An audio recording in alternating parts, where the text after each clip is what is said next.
this is one of those players that probably is playing with a little bit of a chip on his shoulder, getting traded this offseason.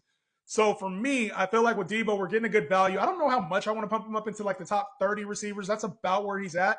But I think he's probably going to outplay his ADP. Wherever he finishes, I think it's going to outplay his ADP, especially if they're looking at Terry McLaurin now, like, yo, we got Deebo. We don't really need you as much as we thought. Like, and I think Terry's trying to get paid because he knows his numbers are probably going to come down this year. So I'm not mad at Terry for wanting to get paid. I want him to show up at camp. He's holding out right now. But Deebo, especially if Terry gets traded, or imagine if Terry is like sitting out for an extended period of time. Sometimes we see these things going to like week 2, week 3 of the preseason. Deebo might really be of value.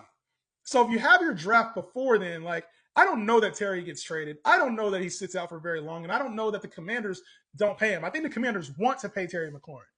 But when it comes to Deebo, it's like he's been elite before. It feels like every other year Deebo is elite.